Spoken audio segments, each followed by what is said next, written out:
And our simulations didn't really have him quite getting into the points. It's a very difficult track to overtake on. So he actually exceeded the expectations of all our models and simulations.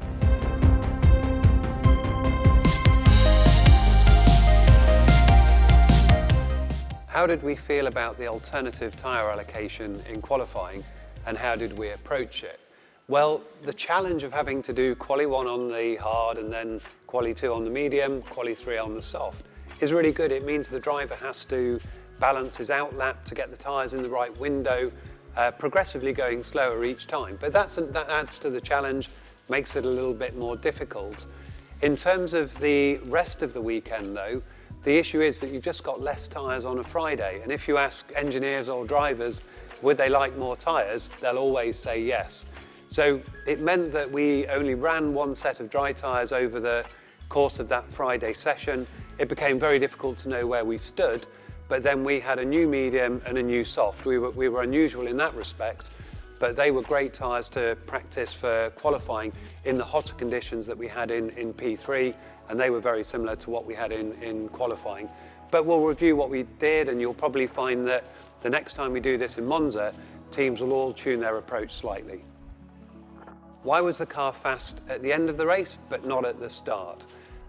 Well, we had one issue where the way that we predict the cooling had meant that we were undercooled, so we're investigating why that wasn't in line with expectation. But the consequence was that we had to ask the drivers to do lift and coast. So this is where, before they get to the end of the straight, they come off the throttle, and the first bit of the entry phase to the corner, they're doing without brakes, then they pick up the brakes later. Now this helps cool the power unit, but it costs lap time. It also meant that neither driver could really attack the cars ahead of them. Now later in the race we got into clearer air, so things were in a better window in terms of the temperatures. We could let them attack the cars ahead, and we were able to show better pace. But actually it was also that the degradation was good. So the end of our stints were looking better than the early part of the stint. So that trend, you could see decent performance for George in particular. At the end of his first stint, he was going very well. What did we do overnight to make the car quicker, and were we the fastest on Saturday? Well, in terms of the overnight work, it was our usual process. On the simulator, we do the correlation, so we take the data from Friday and make sure that the simulator model is performing very similar to the car on track, and then we can run through changes. And we had some good direction from the team there. Those changes were on the car for Saturday morning, and we could see straight away on Saturday we were in a better place in terms of performance. In terms of were we the fastest car, well, you saw how tight it was. Lewis could have probably found a bit more. He had a bit of a snap in the final corner, but then most drivers will have a tail along those lines. But it was phenomenally tight, and you even saw the Alphas right up there at the front. So really interesting session, but good that we could bring some updates to this race, because they were the difference between being P3 or P4 even and being on pole. What happened to George in qualifying? Well, basically we didn't do a good enough job of giving him clear track, and that means clear track for the outlap so they can bring the tyres in the way that they want, and also make sure that when they're on their fast lap there's a minimum amount of traffic that they're having to go through. So fundamentally you only get a few goes at this over the course of a session.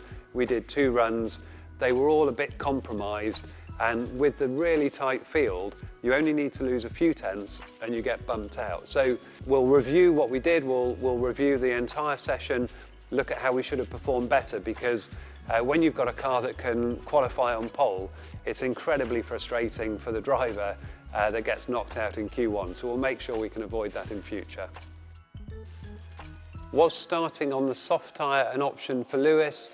Well, any tyre is an option to start on, but we review them all and we look at the merits of how they would play out in terms of a simulation. Now, starting on the soft, you've got a much better chance of leading the first stint, but if you've got Max behind you, who's a very fast race car, ultimately that shorter life of the soft is going to compromise you through the race. You're going to get an offset in tyre life, he's going to be able to overtake you later on. So we were focused on doing what was best for the overall race time, which was why Lewis was on the medium and most of the cars around his area of the grid were on the medium for the same reason. How is George feeling after his mega job for P6? Well, George is feeling good, and we're also very pleased as a team because they were some really useful points to score. And our simulations didn't really have him quite getting into the points. It's a very difficult track to overtake on. So he actually exceeded the expectations of all our models and simulations. Some really nice overtaking that he was doing and having to balance that with managing the engine temps. But obviously he would have been a lot happier to start further up and finish further up. So we'll try and do that next time. How confident is the team in understanding the car's current issues, and are we going to have a solution to them next year? Well, it's fair to say that with these regulations, the way the cars work, we have been very focused on fixing problems. So it might be bouncing or a balance issue that you're trying to solve. But as we're making progress on that, the actual way you develop a car is you're more looking for just performance. So you get less focused on a big list of things that you need to solve and more just on where can we bring the lap time.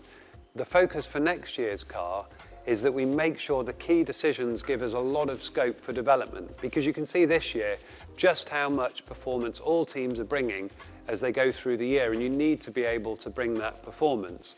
But as I said, we're a little bit less focused on solving this list of issues and just looking at how can we make a good step in lap time and hopefully a step that's going to get us back to regular pole positions and being able to challenge for wins.